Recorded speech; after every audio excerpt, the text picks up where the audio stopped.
How's everybody doing this week? It's Brian with FishingHype.com, Fishing Hype Guide Service, and I'm here with your KentuckyLake.com tip of the week, and it has to do with topwater baits. We're in that time of year now, fall all around the country, that the fish go shallow again, and they tend to be chasing a lot of shad, and chasing them in schools, and it seems like a topwater bait is one of the predominant baits this time of year.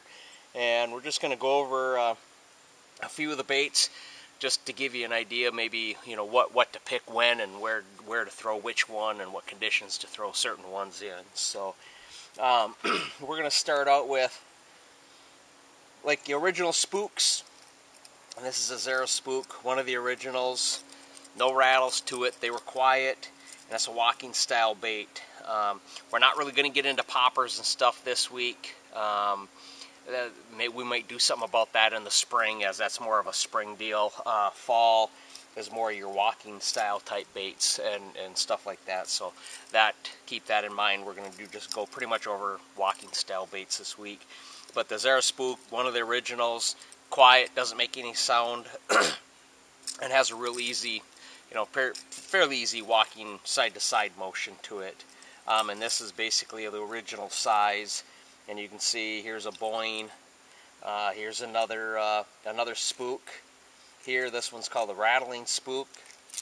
You can hear that one rattles when it's going back and forth. And then one in about the same size is a one knocker.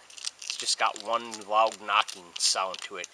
This one here tends to walk a little easier, as it has one knocker in it, one BB, and it sits in the back. So when this sits in the water, it doesn't tend to lay flat like this, and most of these they'll lay flat in the water, and it walks side to side. These with the one knockers, a lot of times what they'll do with only having one pellet in there, they'll sit in the water a little bit more like this. So when it goes to walk, these walk a lot easier with the weight in the back. You don't want the weight in the front, because it'll make it dive. So with that weight in the back, it really makes these baits walk a lot easier. And it gives it just a different sound. So here's a rattling one. So when that's moving like that versus just a one knocker, you can hear that when that's going. So a lot of times that one knocker works a lot better when you have when it's cloudy out, a lot of wind, and you've got chop on the water, and there's other noise going on in the water. A one knocker, you would think the rattling one, it just has a little higher pitch, and it doesn't tend to, the fish don't tend to key in on it as well, because that one loud thud one knocker. Like I said, this here is about your normal size, your original sizes of them. And what they've gone is they've gone down a size also. So you've got your Spook Juniors, which is a little bit, you can tell the difference here in what the size is on them. You go to a lake that maybe got some smaller fish, maybe some smaller fry or something in the lake. That's when you're going to want to go down to a smaller bait like this. Here's kind of the same bait, but in a chugging spook. And what they do on these, and they make it in a bigger one too, I'll show you in a minute. But here's the front of a regular spook, and this is what they do to the chugging spook. And there's other companies out there that have a bait similar to that. In fact, Spro makes one too that they've got a little bit of a mouth to theirs too. It does the same thing. So when it walks, it actually spits water at the same time, rather than just walking. So if you take this bait and you're just walking it out there, it's pretty much just going to walk along the surface. If you take this bait and throw it out there, it's basically the same bait, but as it's going, it acts a little bit like a popper too, and it's throwing some water, a little bit more of a disturbance. So you're going to draw. You can draw. This has got a farther drawing distance. The more noise and stuff you can create, the farther the fish can hear it. One that's been really hot the last few years is what they call, from river to seas, is the Whopper Plopper that Larry Dahlberg made. And in a sense, it's kind of a floating buzz bait. What it is, you basically got a spook style body and hooks, but then this back piece here spins. So as you pull it through the water, that's going around, and it just kind of makes a plop plop plop plop sound. And you can run it really fast if you want to do like a buzz bait across the water. You can turn it really slow, so it's just plop plop plop. And you can do some pretty neat things with that. compared to what the other ones are doing. Here's a larger version of that whopper plopper. Here's the big series, and that tail just goes around as you can make it just go around as slow as you want or as fast as you want. But there you're increasing in size, and that's what we're going to do here now. Is you're getting into the bigger size ones. And this is a lot what we throw in Kentucky Lake.